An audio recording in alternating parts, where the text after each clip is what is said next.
Then pag nilapit mo yung sarili natin, ma-infected din po tayo, makuha po natin yung COVID. So sa pag-check po ng breathing, papatong po natin yung palm natin dito sa dibdib ni patient, then count po tayo ng 10. 1, 1002, 1003, 1004, 1005, 1006, 1007, 1008, 1009, 1010. Ang chinecheck po natin doon ay yung response po ng katawan, yung kanya pong chest, rise, and fall po. Doon na po natin chinecheck. Kung sa standard po, chinecheck po natin yung breathing na nakadikit po yung mukha natin para po ma-feel natin yung hinga ni patient. Yung listen and feel po yung sinabi kanina, sir. Yung kaganisa po. Ngayon po, dito na nga po sa chest rise and fall, i-check natin kung may breathing pa si patient. Ano po? Kasi iniiwasan nga po natin yung transmission ng COVID-19. Ano po? And lastly po is yung circulation, therapy circulation po. Yung circulation po is para po talaga yun sa mga medical personnel po. Or yung mga talagang nurse, doctor, doon po yan. As a lay rescuer po, tayo po ay hindi po required na mag-check po ng circulation.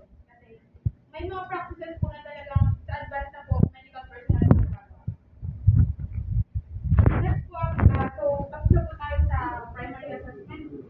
Next po is secondary assessment. So sa secondary assessment po, let's say nakapag-perform po kayo ng CPR, kahit ilang cycle po yan. Pag na-revive niyo po yung patient, recovery position po tayo. Ano po? Sa recovery position po, binanggit po ni Sir kanina. Pag na-recovery position siya, scan niyo po siya from head to toe using your two hands together. Head to toe. Titignan niyo po yung possible PCAP ETLS. Sir, paano nga ka naman, recovery position, kahit magkapinas na. Dito lang po. Pahingi po kayo sa pasyente. Dali na. Ay, ano po? Bumigyan ka na! Bumigyan ka favorite mo. Bumigyan ka dito po. Pwede po kayo tumayo. Ikaw lang ang may kayang gumawa niya. So sa paglalagay na po natin si patient sa recovery position, ipipilin po natin si patient papunta sa atin. In case po yan ay nalunod, may labas pa po niya po yung mga excess na tubig po sa katawan niya. Ano po? Taas po natin, gamit ng dalawang kamay, taas natin yung kamay na malapit sa inyo. Kung nandito po ang pesto, dito po itaas. Yan po. Yung isang kamay, lagay sa talot, pisngi na nakaganto po para in case na linip po siya, magsilbi po siyang punan. Ano po? Tapos yung paa, X lang natin. Pala. Beautiful. Sir, wag ka pumilag. Tapos, kumanda, sir, sabihin ako tatlo, i-flip po ko na. 1, 2, 3. Yun po natin. Ano po? Diretso nyo po, para in case na sumuka po siya, dito po, hindi po yung naka-steady po ng gayaan, in case sumuka yan, maaari pang tumalsik sa atin. Ano po? Hindi, diretso na po natin. Yan. Dapat po nakalapat po yung siko ni patient, pati po yung kanyang tukod.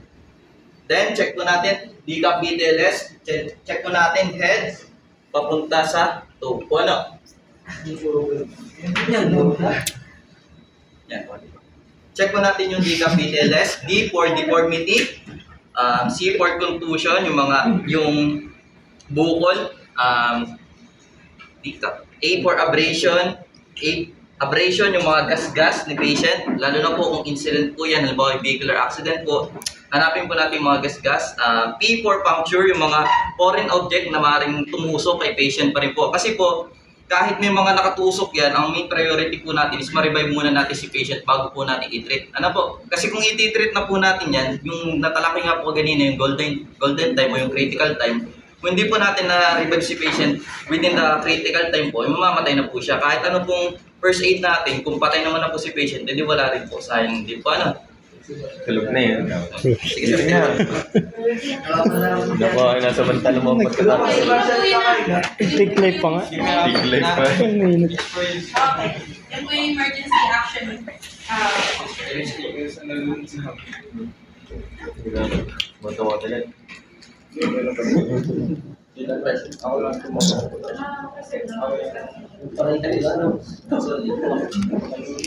Okay, so, itadama po ni Sir Urgent Bitchayta yung hands-only CPR na pinabanggit kanina ni Sir Kumiso. So, ang hands-only CPR po ay ginawa ng Red Cross para po sa COVID vaccine.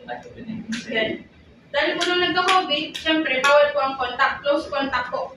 So, nagkaroon po ang Red Cross ng hands-only CPR na mas mabisa kasi sa standard CPR na gagawin po natin pag meron po tayong bibigyan ng CPR. Same pa rin po sa standard first aid. Ang pagkakaiba nga lang po, hindi na po tayo magbibigay ng ventilation. Yung standard first aid po, pwede po natin gamitin yun sa mga, sa kapamilya po natin, halimbawa kapatid, nanay, tatay, o mga close relatives lang po natin. Pero pag sa ibang tao po, hindi po tayo required na bigay ng ventilation sa kanila. Kasi nga po, in case na may disease po sila o may sakit po sila, baka po matransfer po sa atin. Ano po?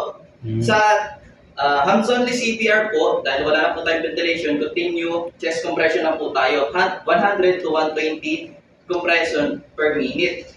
And ginagawa po natin to, yung kanina po sa standard first aid, yung 5 cycle na yun, kailangan po makuha nyo yun within 2 minutes. And pagka 2 minutes, check po natin yung RAPSI, yung responsiveness, airway, breathing, at circulation. Ano po?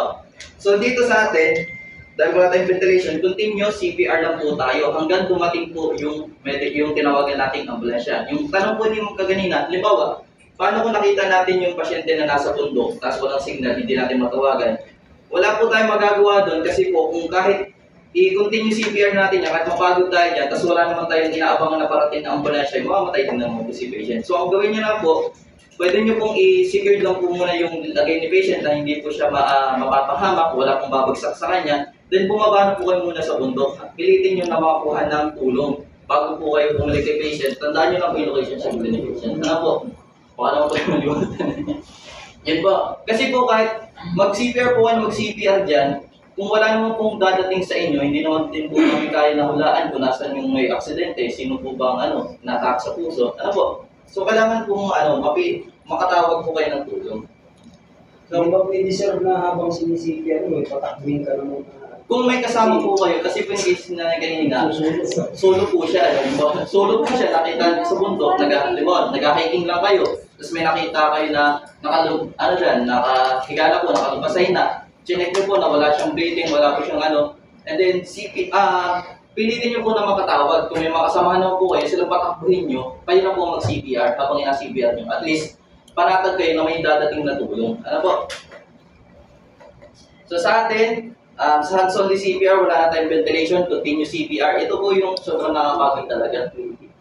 So 100 to 120 chest compression per minute. Gagawin po natin siya na within 2 minutes. So 200 to 240 chest compression po.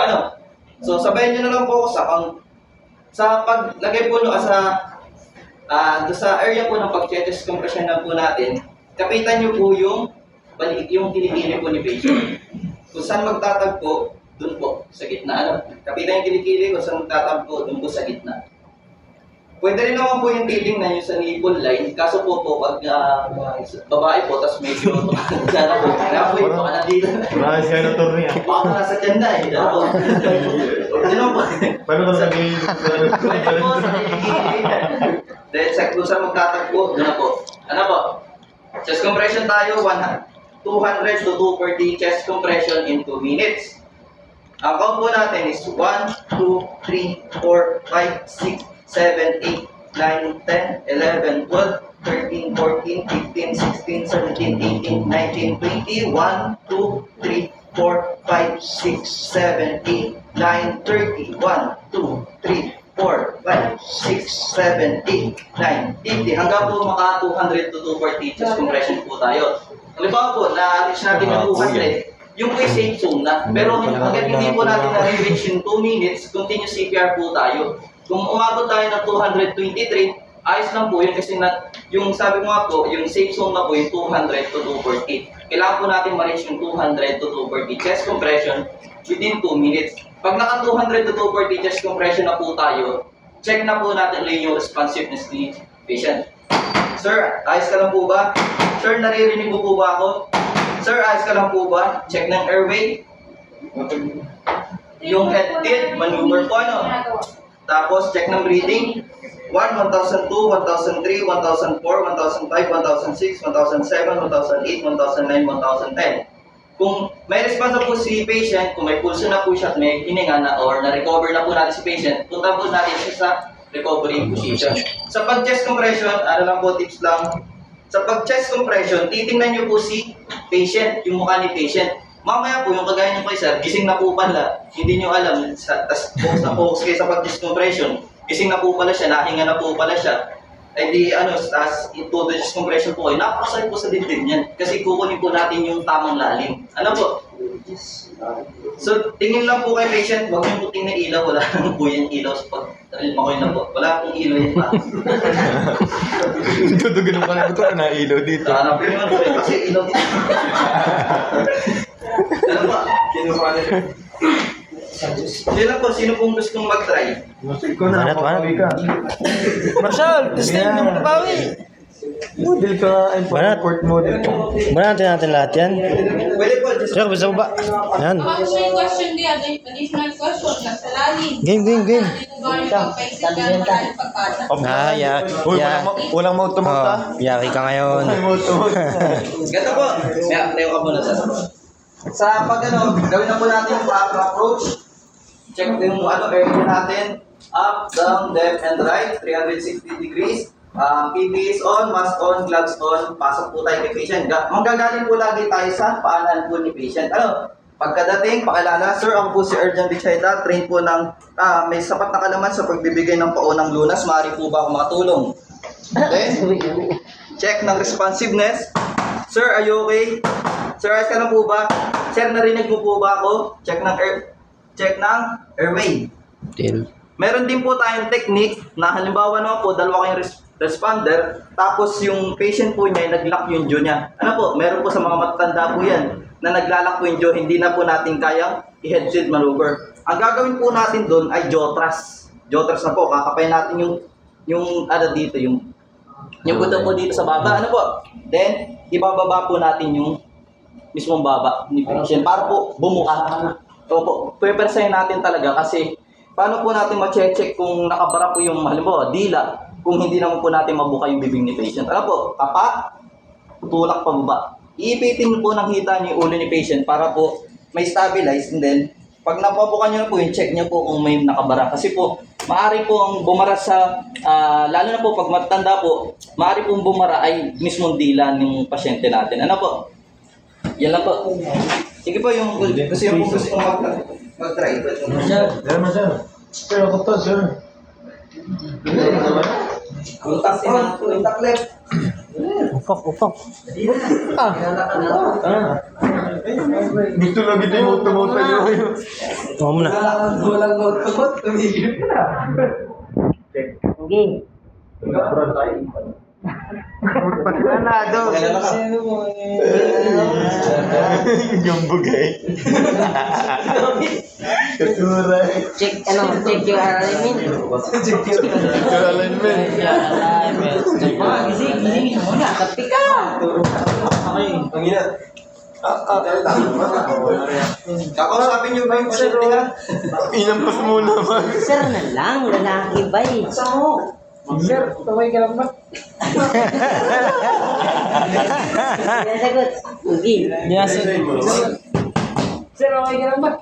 Nyit. Tatlong tap po yun ha. Sir, ayos ka lang po ba? Sir, nakikinig mo po ba ako? Sir, ayos ka lang po ba? Kahit ano po, basta makinig lang po natin. Sir, balangay na, no? Sir, nakikita mo ba ako? Sukat ako na. Sukat ako na yun. Dito na yata yun. Walang pulso. Sinukat mo. Sukat mo. Mipol.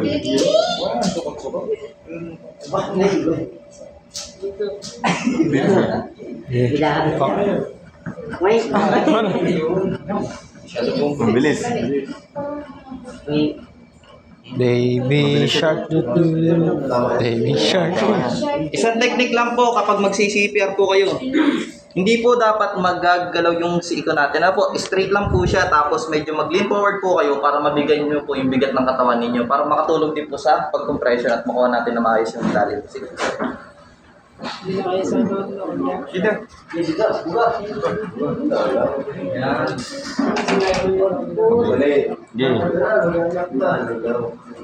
Tagtahi. I left my home. Bilis ba? Paano pag-let ka naman ng bala sa ulo? Yan, maintain mo yan. Ganun bilis. Hindi, tapos sa CPR meron siya. Yan. Maintain mo yan.